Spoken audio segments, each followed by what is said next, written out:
Добро вечер во емисијата 360 степени налсат. Вечерва наша гостинка е обвинителката во специјалното јавно обвинителство Фатиме Фетаи, што ќе биде прво нејзино студиско интервју. Ке разговараме за дилемата што е присутна во јавноста, а тоа е дали СЈО може да отвора нови предистраги и истраги, ако веќе не може да покренува обвиненија поради истекувањето на законскиот рок од 18 месеци за тоа. И зошто во вакви околности на тимот на Катица Јанева и се потребни измените во Законот за заштитени сведоци. Ке разговараме и за некои од последните истраги, например, онаа под кодно име Лидери, која се однесува на бесправно изграден објект наспроти Американската амбасада во Скопје. Ке прашаме зошто во овој случај, кој се заснова на телефонски разговор меѓу Никола Груевски и Али Ахмети, осомничен е само инвеститорот. Наша тема ќе бидат и други предмети кои се веќе пред суд или се во некоја претходна фаза, како Монструм, Актор, случајот со прекинатиот попис на населението во 2011-та. Ке зборуваме и за оценките за партиско-политичка пристрасност на СЈО. Кон крај е новата саботажа. Останете налсат, интервјуто со обвинителката Фатиме Фетаи почнува по кратка пауза.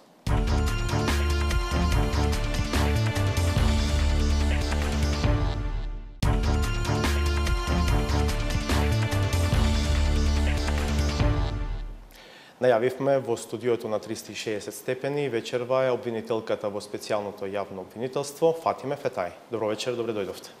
Mirëmbrëma, ju falenderoj për ftesën të jem mysafiri i juaj në këtë emision dhe për mundësinë që të ndaj me opinionin edhe disa informata shtesë për punën e prokurorisë speciale. Моето прво прашање, а тоа беше и во генералната најава, мојата прва забелешка е дали навистина имате правна основа за ова што го правите во овој период, а тоа е да отворате нови предистраги и истраги со оглед на тоа што актуелното законско решение не ви дозволува тие предистраги и истраги да ги финиширате во обвиненија. Го видовме Никола Груевски по едно појавување во СЈО како за ова зборуваше како за малтретирање луѓе. Начелата на кривишната постапка, како општи правила, овозможуваат систематизација на правните прописи, односно на процесните прописи, односно нивно подобро разбирање или толкување, особено кога постојат правни празнини. Едно од основните начала на кривишната постапка е начелото на легалитет. Тоа начало значи дека јавниот обвинител е должен да гони секогаш кога постојат докази дека е сторено кривишно дело кое се гони по службена должност. Од друга страна пак кривишната постапка започнува со издавање на наредба за спроведување на истражна постапка или пак со првото преземено процесно истражно дејствие заради гонење. Ова начелото на легалитет важи и за јавните обвинители во специјалното јавно обвинителство. Значи, ние сме должни да ги гониме кривишните дела кои што се поврзани и произлегуваат од содржината на незаконското следење на комуникацијата, што е Но сега ќе се согласите дека дилемата до овде е се чисто, но сега дилемата се јавува околу следната фаза, а тоа е што ако тие истраги не можат да бидат на крај преточени во евентуални обвиненија. Не секоја истрага завршува со обвинение, но голем дел од истрагите завршуваат и со обвиненија. Вам законот сега не ви дозволува да го правите тоа. Едно појаснување. Формално правно, Законот за специјално јавно обвинителство, односно тој член 22, не ограничува ние да водиме истраги. Тој член, таа несреќна одредба, би кажала, од членот 22 од Законот за специјално јавно обвинителство, не ограничува во овој момент да покренуваме единствено обвиненија, односно постапката која што ние ја водиме пред СЈО да ја покренеме пред суд.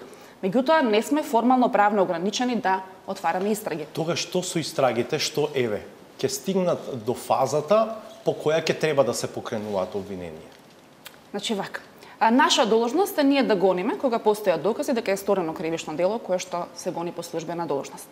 Самата кривишна постапка нели е составена од повеќе фази. Имаме предистрага, имаме после истрага, фаза на прибирање на докази, односно кога постои основано сомнение дека е сторено кривишно дело кое се гони по службена должност, и фаза на покренување обвинение. Тоа е оној момент кога јавниот обвинител ќе собере доволно докази од кои што основано може да се очекува донесување осудителна пресуда. Токму поради таа спорна одредба од членот 22 од Законот за специјално јавно обвинителство, можно е некој од предметите, односно некој од нашите истраги да дојде во таа фаза, како да кажам, условно кажано, да биде печен за поднесување на обвинение. Во таква ситуација можно е таков предмет кој што би бил во некоја понапредна фаза да биде предадено на работа на редовното јавно обвинителство и на тој начин би биле и законски покриени. Сега, за мене тука има уште една дилема. Ако СЈО е ексклузивно надлежното обвинителство за случаите поврзани кои произлегуваат од содржината на прислушуваните разговори, на некој начин вие превземате случај од редовното обвинителство. Сега нели е законски спорно тоа што евентуално ваш предмет ќе го предадете на подпишување на некој од редовното обвинителство, бидејќи велам вие сте ексклузивно надлежни за овие случаи од прислушуваните разговори. Значи, тука е малце проблематично со роковите. За овие предмети кои што ние ги преземаме од другите обвинителства, како што беше предметот Актор, предметот Скопје 2014, за тие ние имаме нов рок од 18 месеци, кој што е различен од овој рок што измина, за покренување на обвинение. Сега зборуваме за ситуации, за истраги кои што ние ги отвараме, а за кои што немаме право да покренуваме ние обвиненија. За тие случаеви, евентуално, ако има добра волја, може да се најде и некое законско решение да преминат во редовното обвинителство и, како што кажав, зборувам за тие ситуации кои што би биле во некоја понапредна фаза, односно би биле спремни за поднесување на обвинение. Зборувате за решение во рамките на актуелните закони, без интервенции во нив. Можно и со интервенции. Меѓутоа, кога постои добра волја, секогаш може да се најде решение, особено ако се работи за ваков огромен интерес во стварување на правдата. Но не ми одговарате, што е со овој аспект на ексклузивната надлежност на СЈО околу тие предмети. СЈО, евентуално тие обвиненија кои што ќе ги подпишат обвинители од редовното обвинителство, нема да може да ги застапува на суд. Нели е на некој начин тоа изигрување на актуелната законска рамка? Се уште ние не сме дојдени до таква ситуација да имаме некој наш предмет, односно некоја наша истрага која што би била дојдена во таа фаза да е потребно да биде поднесено обвинение, меѓутоа во тој момент кога ќе имаме, евентуално ако имаме некој таков предмет, ќе се изнајде решение за се. Како што ви кажав, доколку постои добра волја, особено кога е во прашање остварувањето на правдата, може да се најде решение. И уште едно прашање во овој корпус ме интересира, зошто ви се потребни измени во Законот за заштитени сведоци, ако еве веќе вие не можете да покренувате обвинение? Потребата од зборувам за порано. Потребата од донесување на измени во Законот за заштита на сведоци се наметна како природно со самото донесување на Законот за СЈО и со формирањето на специјалното јавно обвинителство како дел од правно-институционалниот поредок во Република Македонија. Поради самото начало на автономија, врз основа на која што функционира специјалното јавно обвинителство, сосема природно се наметнува тоа да бидат донесени измени во Законот за заштита на сведоци во духот на остварување на тоа начало на автономија. Сегашното законско решение предвидува вклучување на поширок круг на представници, односно на лица, кои што би учествувале во таа постапка за добивање на статус на заштитен сведок. И на тој начин и тајноста би била компрометирана. Од друга страна пак можно би било некој од тие лица, односно тие представници кои што учествуваат во постапката за добивање на статус на заштитен сведок, да биде на некој начин директен или индиректен и поврзан со некој од постапките кои што ги води специјалното јавно обвинителство и на тој начин да влијае врз тој сведок или пак врз текот на постапката.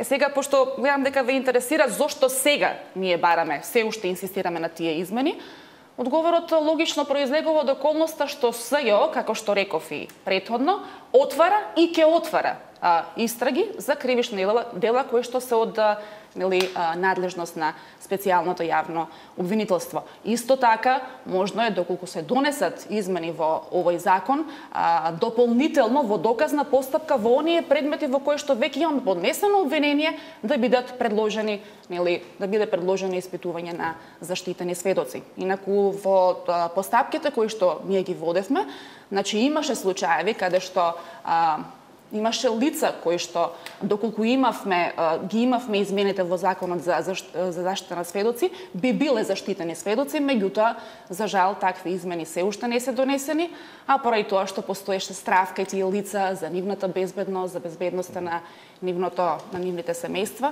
тоа беше оневозможено.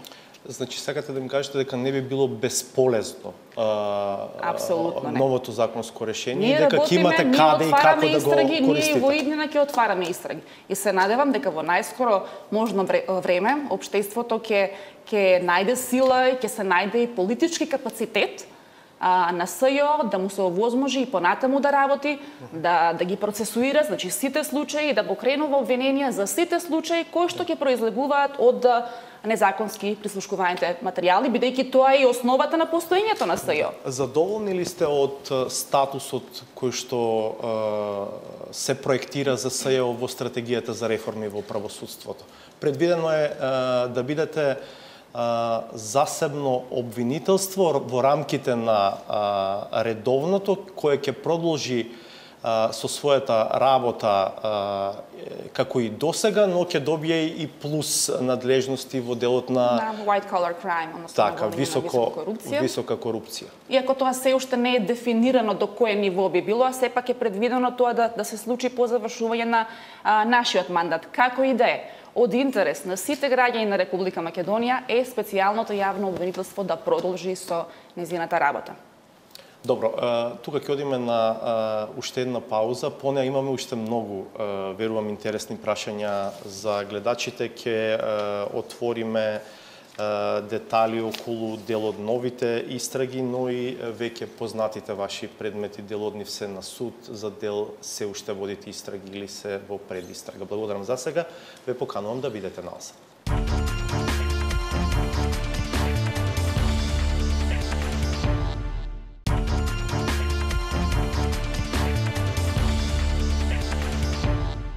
Во 360 степени го продолжуваме интервјуто со Фатиме Фетај, обвинителка во специјалното јавно обвинителство.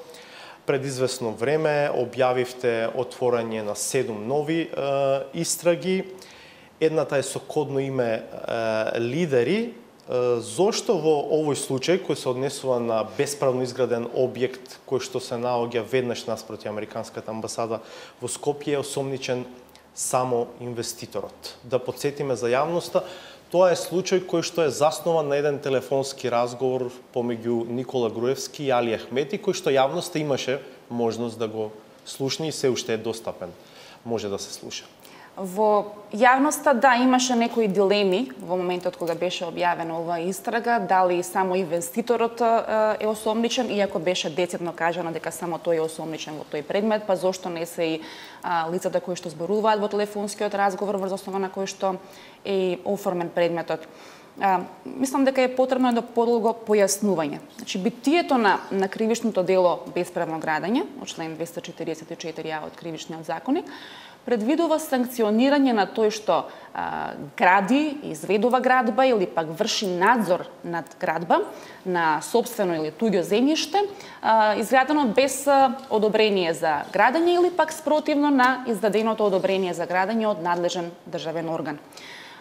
Воедно, ова кривично дело може да биде сторено и од страна на лице, службено лице во органи на локална самоуправа или пак во органи на државна управа, кое што се занимава со работи од областа на просторното планирање, кое што ќе издаде, значи, решение за локацијски услови спротивно на предвидениот урбанистички план, или пак ќе издаде одобрение за градење спротивно на издаденото решение за локацијски услови, со тоа ќе прибави за себе или за друг противправна имотна корист. Значи, законот определува кои лица може да бидат сторители на предметното кривично дело.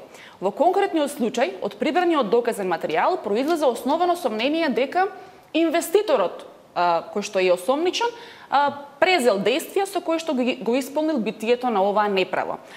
Досега не е утврдено некакво однапред дадено ветување од страна на лицата кои што го водат телефонскиот разговор или пак од страна на некое друго лице, дека тој објект нема да се сруши. Што не значи дека ние не истражуваме во таа насока. Што се однесува, знам дека забуната во јавноста беше заради самото име. Лидери. Појаснивме што и тогаш дека оваа истрага го доби таквото име токму поради телефонскиот разговор, односно поради околноста кој зборува во тој телефонски разговор. Тоа беа тогаш најмоќните можеби политички фактори кои што во тој разговор зборуваа на зададена тема, да кажеме правна судбина на бесправно изградени објекти. Меѓутоа, до овој момент, значи, од прибраниот доказен материјал не е утврдено дека некој лице презело некое конкретно действие во смисла на, како што кажа, ветување дека тој објект нема да биде срушен или слично. Токму затоа сега е осомничен само инвеститорот. Но дали не е факт дека тој телефонски разговор се случува во одреден временски период и во разговор двајцата лидери зборуваат за тоа дека предстои акција на рушење на дивоградби и дека меѓу другото треба да биде срушен и тој објект. Ахмети од Груевски бара време за да се менаџира, како вели, целата ситуација, за да не дојде до инциденти. До ден денес тој објект е таму. Дали тоа не е доволен простор за сомнеш дека сепак имало некакво нагодување надвор од тоа што е легална процедура за објектот да не се сруши? Сомнежите може да постојат кај обичните граѓани кои што не се занимаваат со оваа проблематика. За јавниот обвинител да отвори истрага по конкретен настан, потребно е да постои основано сомнение дека некое лице сторило кривишно дело кое што се гони по службена должност. Во овој момент, и според доказите со кои што ние располагаме, основано сомнение за сторување на кривишно дело постои единствено за инвеститорот, што не значи дека во иднина таа истрага не може да биде проширена и против други лица. Друга истрага е отворена под кодното име странски служби. Што може јавноста да дознае повеќе од тоа што беше кажано? Станува збор за најмување израелска компанија која требало да изготви извештај и да ја покрие верзијата која што Никола Груевски ја соопшти на јавноста на пресконференција, а тоа е дека дел од прислушуваните разговори се направени од мобилни уреди, апарати за прислушување кои што често ја менувале својата локација во центарот на Скопје и за кои што МВР не можело да утврди кои се и каде се. Дополнително случајот се занимава и со набавка на опрема која што по препорака на израелците требало да биде купена како сега превентива и заштита од таквото делување во иднина.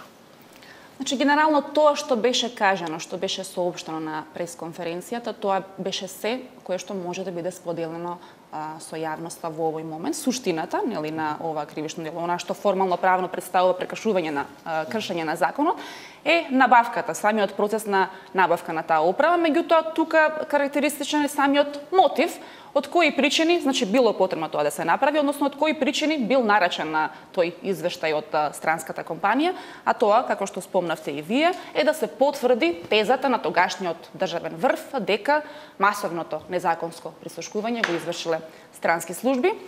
Има и некои дополнителни сомнителни моменти во врска со тоа, со начинот како тој извештај бил проследен и заведен во Управата за безбедност и контраразузнавање, меѓутоа тоа ќе биде предмет на понатамошна истрага во специјалното јавно обвинителство и во зависност од тоа таа истрага може да биде, нели, и проширена. Дали имате сознание таа опрема што е купена, таа е офанзивна или дефанзивна опрема? Се појави информации дека таа се уште спакувана седи некаде во МВР и дека никогаш и не била ставена во функција. Точно е тоа? Како што ви кажа, во оној момент кога ќе бидеме во можност да споделиме информации плюс во врска со ово или пак со други предмети, јавноста ќе биде навремено известена. Добро, кога сме кај, да кажам, главните аспекти на вашето работење, тоа е самиот случај, скандал на масовното прислушување, сакам да ве прашам за коментар за само делумното прифаќање на БЗЗ-то за Звонко Костовски. За јавноста да подсетиме, тоа е човекот кој што беше правосилно осуден по наводно негово спогодување со, велам наводно, затоа што имаше многу сомнителни аспекти околу целиот тој случај со редовното јавно обвинителство во тоа време. Вие поднесовте БЗЗ до Врховниот суд, но само делумно е тоа прифатено. Тргната е вината во делот на шпионажа, но остана во делот на прислушување, така? Делумното прифаќање на БЗЗ-то значи и делумно задоволство, односно незадоволство и кај специјалното јавно обвинителство од таа одлука. Да, значи беше прифатено БЗЗ-то за кривичното дело шпионажа, меѓутоа за кривичното дело неовластено прислушкување и тонско снимање, а Звонко Костовски останува значи виновен и осуден. Се разбира дека против ваквата одлука, која што ја добивме пред неколку дена и која што внимателно ја анализираме, ќе биде поднесен соодветен вонреден правен лек во текот на наредните денови. Кој правен лек, вонреден правен лек ќе биде искористен, за тоа ќе бидете дополнително известени. Добра, а зошто вие сметате дека Звонко Костовски не е одговорен во овој случај за масовното прислушување? Ако е тоа човекот кој што најдиректно ги изнесувал материјалите од ОВК? Ние имаме и друг предмет, каде што е учесник на некој начин, меѓутоа не е обвинет Звонко Костовски, тоа е предметот Таргет Тврдина, за кој што е поднесен обвинителен акт, кој што е одобрен, и сега ќе имаме и судење за тој предмет. Она што е битно по однос на поднесеното барање за заштита на законитоста во делот на неовластеното прислушкување и тонско снимање е во моментот кога била склучена спогодбата помеѓу Звонко Костовски и јавниот обвинител кој што го застапувал предметот, дали во тој момент, освен тоа какво такво признание дадено од страна на Звонко Костовски, јавниот обвинител располагал со други докази за да тој човек биде осуден. А пазете, се работи за можеби еден од најголемите случаи во историјата на правосудството на Македонија. Се работи за најголемото, за масовното прислушкување на голем број граѓани. Во јавноста остана нејасно и зошто и под какви околности СЈО се откажа од замрзнување на имотот на ВМРО ДПМНЕ. Тоа е, мислам дека дел од предметот Талир, истрага која што се занимава со нелегално финансирање на оваа политичка партија и мислам дека со перење пари.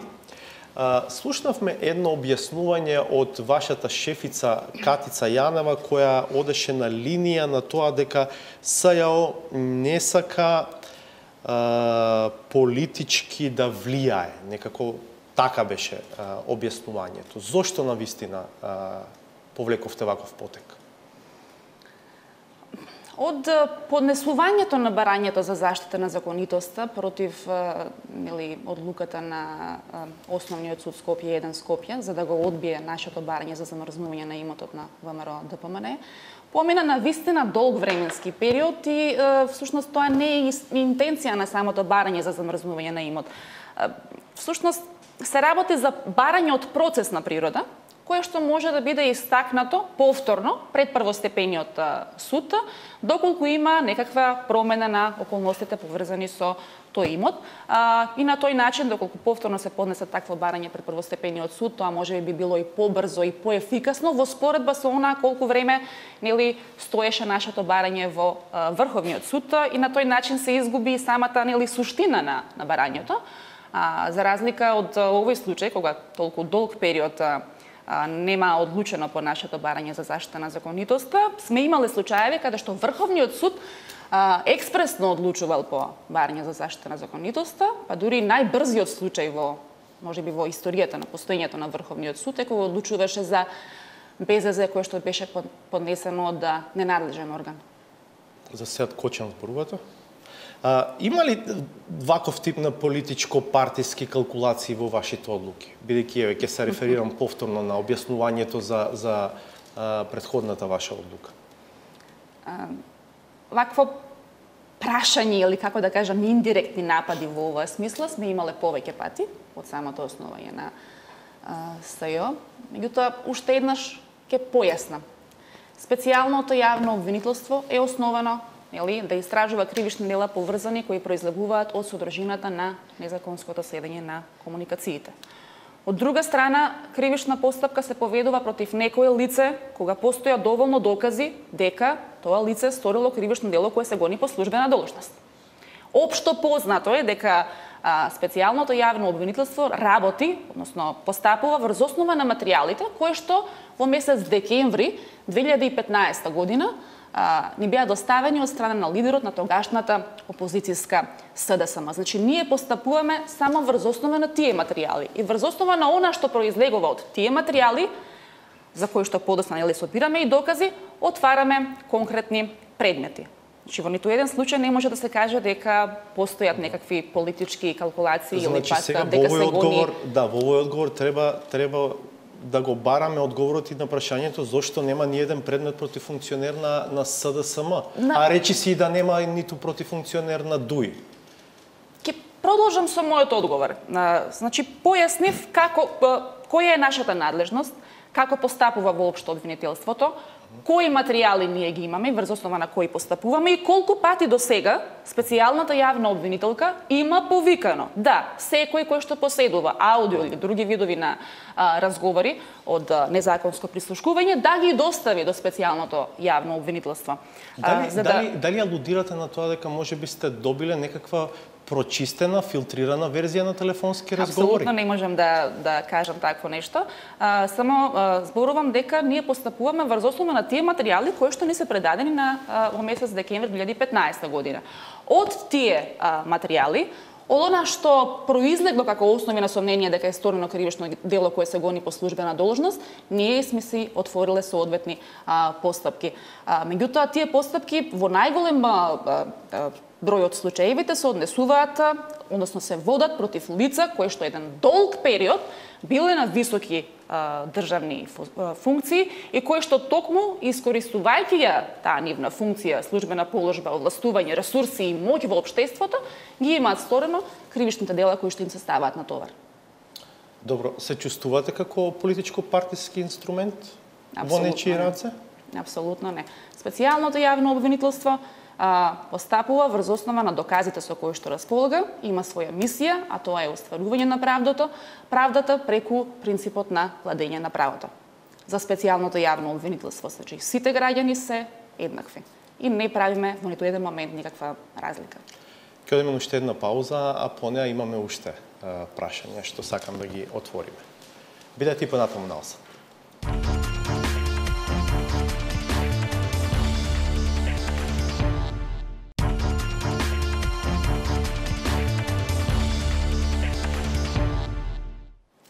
И понатаму во студиото е Фатиме Фетај, обвинителка во специјалното јавно обвинителство.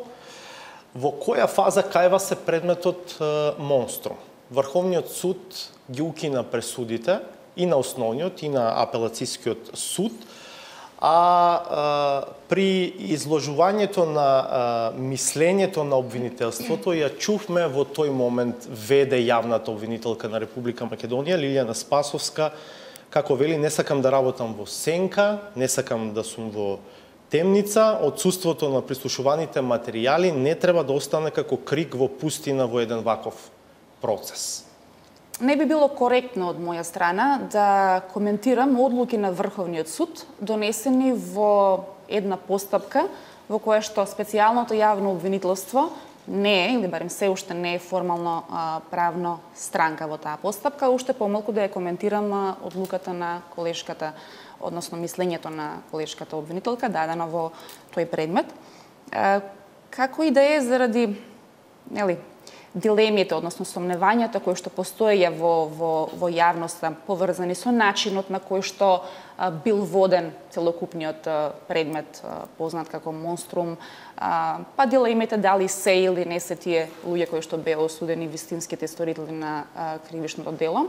Може би е добро што се даде уште една шанса овој процес одново да започне и сите тие дилеми да бидат отстранети во една нова, правична и фер постапка.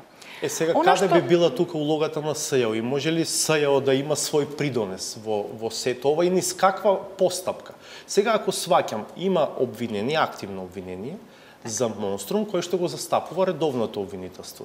А кај вас има предистрага за истиот случај, така? Она што можам да го кажам, како прво, значи не постои пречка специјалното јавно обвинителство да преземе било кој предмет во било која фаза од постапката да се наоѓа, значи да не ве буни тоа. Она што можам да го кажам е дека се уште кај нас се води предистражна постапка за овој предмет.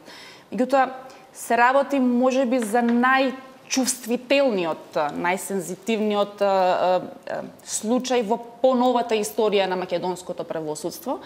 И навистина не би било во ред додека барем 99% од работите во тој предмет не бидат расчистени до детали, односно да бидеме сигурни за тие работи, не би било во ред ниту специјалната јавна обвинителка, ниту пак јас како обвинител да условно кажано да излетаме со некакви изјави. Во оној момент кога ќе бидат расчистени некои детали, јавноста, како и за секој друг предмет, и за овој ќе биде известен. Можно е во еден момент да се случи СЈО да го побари да го преземе овој предмет?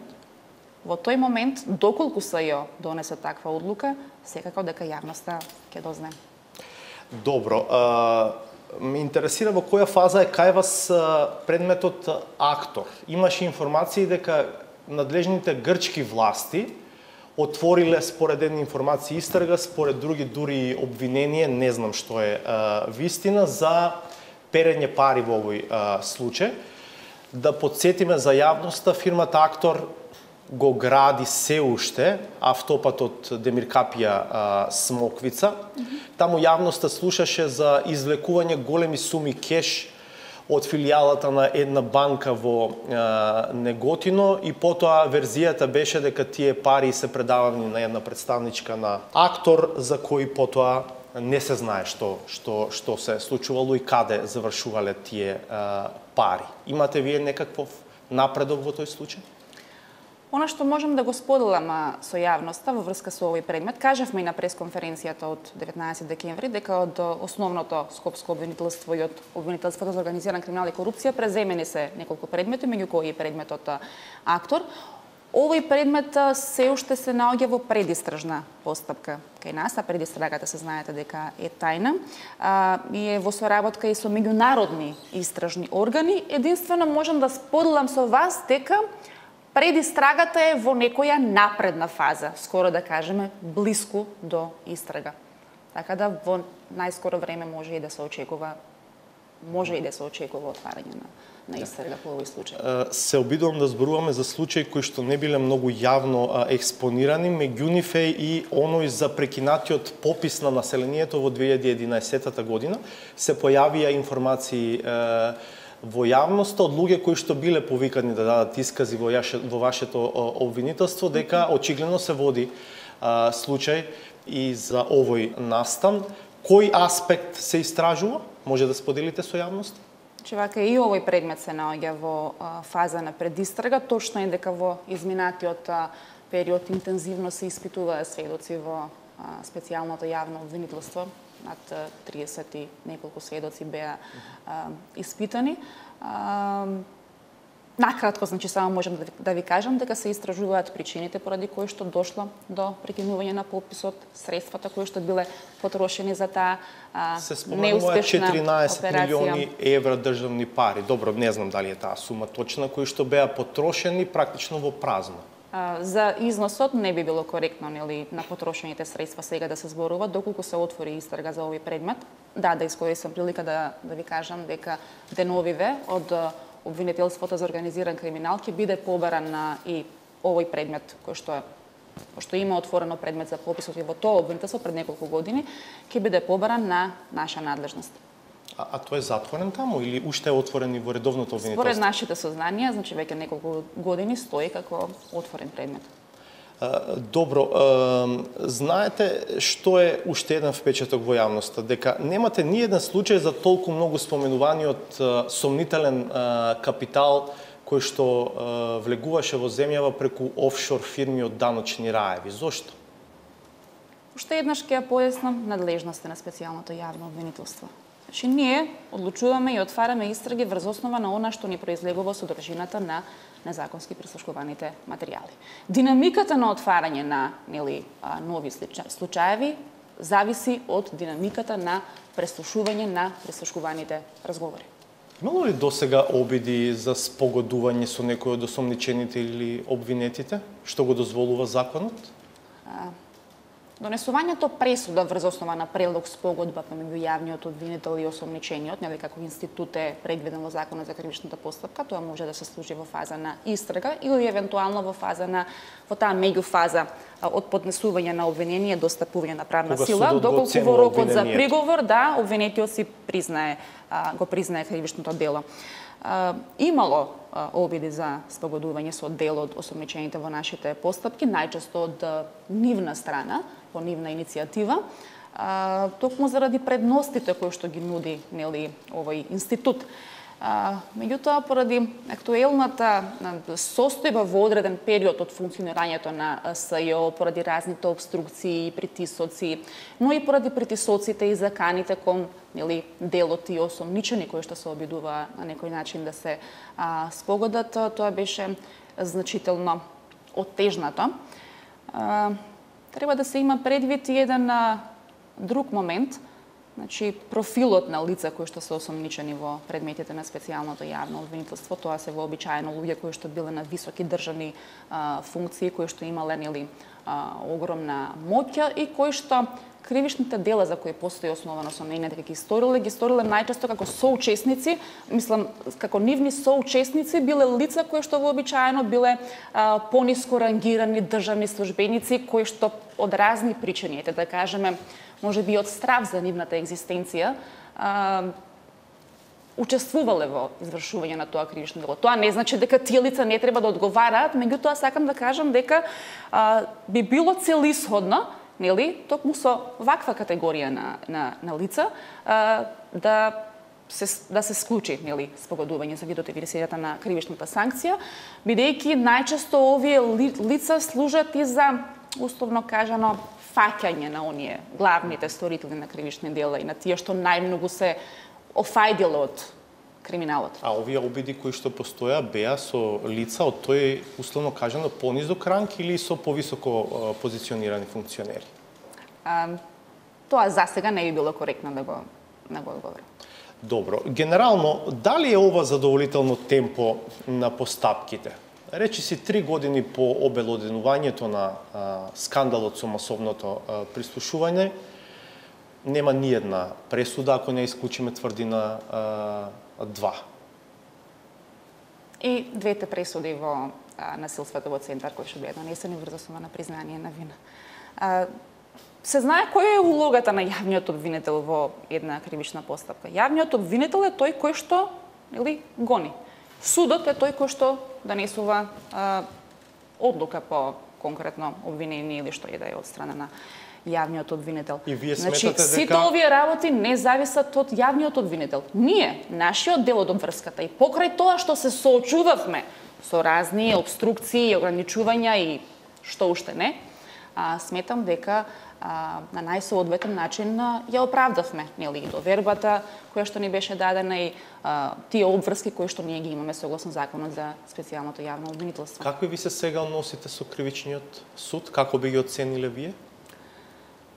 Односите на јавниот обвинител со судот како субјект во постапката, тие се уредени со закон и тука нема простор за некакви лични релации или односи.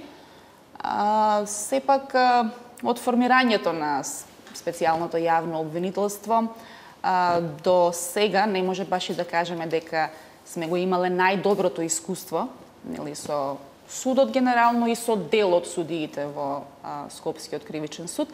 Меѓутоа, не е ни потребно веќе да се навраќаме во она што се случувало во минатото и да кажеме кои ни биле пречките, обструкциите или пак негативните односи со дел од судиите. Битно е дека сега во овој момент има некои сигнали за позитивни промени во таа насока. И онај што треба да не... Некои тоа го нарекуваат сончогледово вртање на судството. Јас сепак не би се дозволила, бидејќи јас сум тука како јавен обвинител, не можам да се дозволам да дадам таков коментар за однесувањето на судиите од Скопскиот кривичен суд.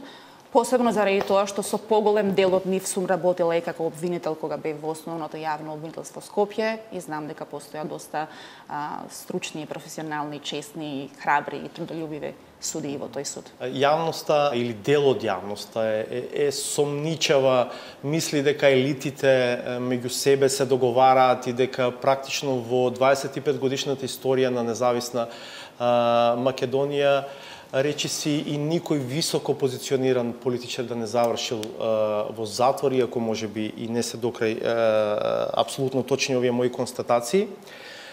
Но верувате ли дека вие ќе успеете да истерате оваа ваша мисија до крај овој пат?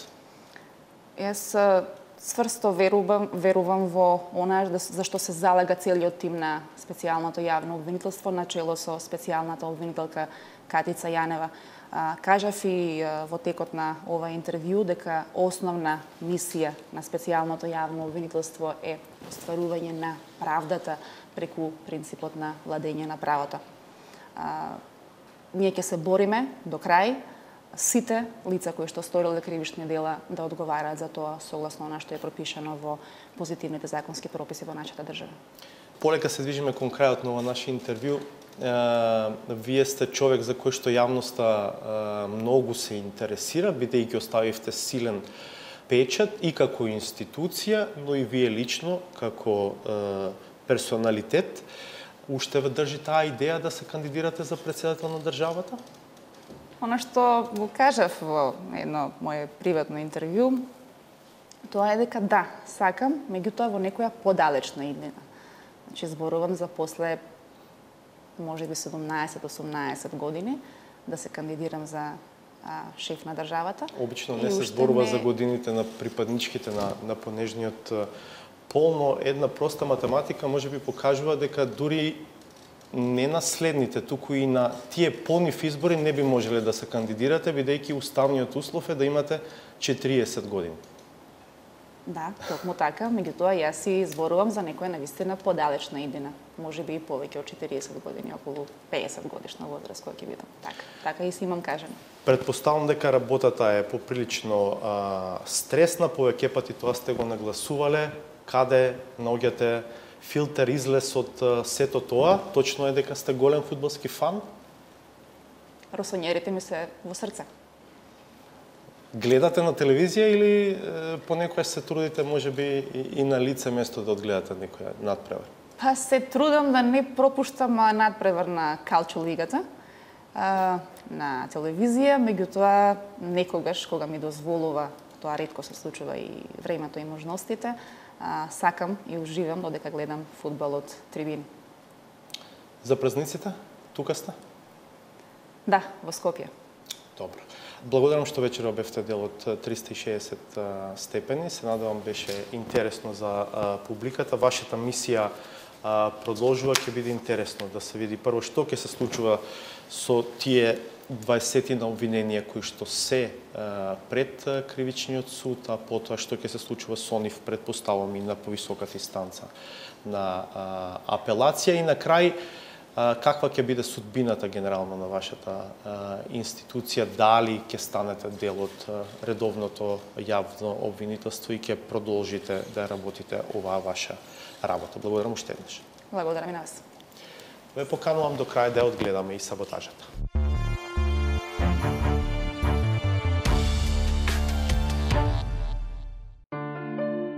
Мистичните приказни кои ги користат влюбениците во нумерологијата придонесуваат за креирање нереална слика за значењето на мисијата која ја остварува.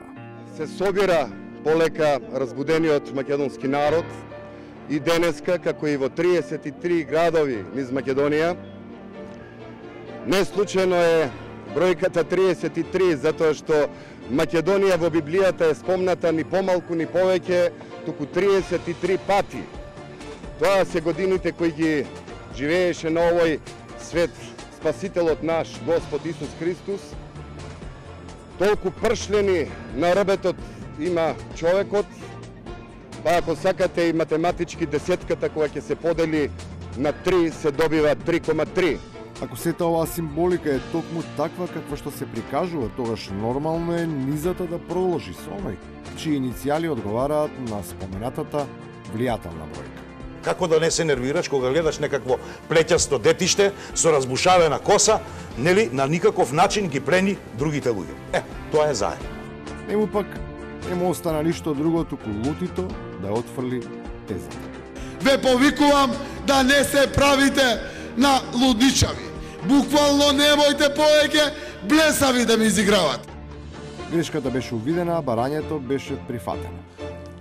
За жал се измеша работите. И покрај ваквото признание со неспален интензитет беа откривани нови и нови теории, со кои се сакаше да се докаже големата вистина за тоа кои сме и чии сме. Во таблицата на народите, првата етнографска таблица воопшто позната, што е направил Мојсей, која смета дека е донесена од Вавилонија, запишено името на Македонија како Китим. Китим, тоа е внукот на Ное. Македонците потекнуваат од најмладиот син на Ное. Тоа разбирливо придонесе сите, ама буквално сите да почнат да лицитираат со незината година на производство и да се нудат себе си како курбан за незината иднина. Македонија е најстара Македонија не во Европа, него и во светот. Ако требе до последното ја ќе бидам таа првата, и ако требе жртва ќе одам, мене нека му утепат, ама нема да дам Македонија. Работата дојде до таму што дури оној што беше директно обвинуван дека сака да ја даде, мораше да го декларира својот патриотизам. Тоа е нешто кое е за нас тако осеќајно. То боли, значи ми треба сега да јас сум македонец или не сум македонец. Шта сам ако не сум македонец? Тој притисок кој го прави Македонија, таа тегоба која ја предизвикува незината одбрана, не е лесно да се издржи. Едино јас на два пати отидов до една кафана во близина за да го искористам тоалетот таму, бидејќи беше многу топло, пиев многу вода и бев по стрес. А токму за таквото поведение, за тоа што тие си го сметаа за олеснување, имаше јавни предупредувања дека ќе биде тешко да се брани. Значи, кога беше тоа 27 април, јас ставив еден Facebook статус ќе висите заедно. Сега знаеш што мислам, Бетмен, дека ќе висиш одделно, дека така те насанкаа друже, дека ти ќе висиш одделно и тоа 5 години затвор. Причината за тоа што некој можеби неправедно ќе се лула, ево тоа што тие, наместо да веруваат во предвидувањата, гаја лажни илузии врз основа на очигледно недипломирани гатачи. Стани, Трајко, од тука. Ќе почекаш да седиш. За одека се чекаш и тоа многу ќе чекаш. Пробевот кој беше направен со отварањето на вратите придонесе лепакот од фотелјата да се исуши. Но не само на таа, туку и на онаа, домашната, на главниот врачар, кој исто така го покажа своето врвно непрепознавање на сегашноста и на иднината. Доколку ги изгубите локалните избори, дали ќе се поднесете оставка? Не, ние на локалните ќе победиме. Не сте информирани. Но сето тоа не е без причина. Допрва на површина ќе излегуваат сите сознанија за тоа што се случи и што ќе се случува. Имам чувство дека и ние на некој начин сме запрашувани. Верувам дека они тој алуминиум го прскаат и тоа едноставно не труе сите нас. Секој утро имаше шари на небото, веројатно прскале со ефтини седативи. Тоа не е единствената рецептура и премногу е скапата. Новата влада, за да ја покаже својата штедливост, предвидува користење традиционални, бесплатни средства за смирување. Значи на нашиот народ му треба добар ќотек и добро гушкање, за да свати каде му е местото, дека за да не биде тоа лошо сватено добар ќотек, мислам дека некој треба да го опамети, да го ишамара за да се свести каде. И на крајот за тоа од каде треба да се почне со освестувањето. Срдечни поздрави из прелепа Македонија. Тоа е отприлика се за ова. Следната година е последна. Ама не за Македонија, туку за неговиот мандат.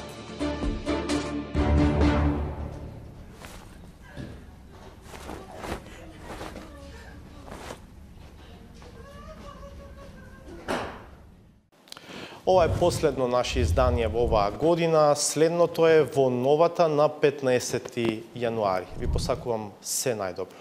Пријатно.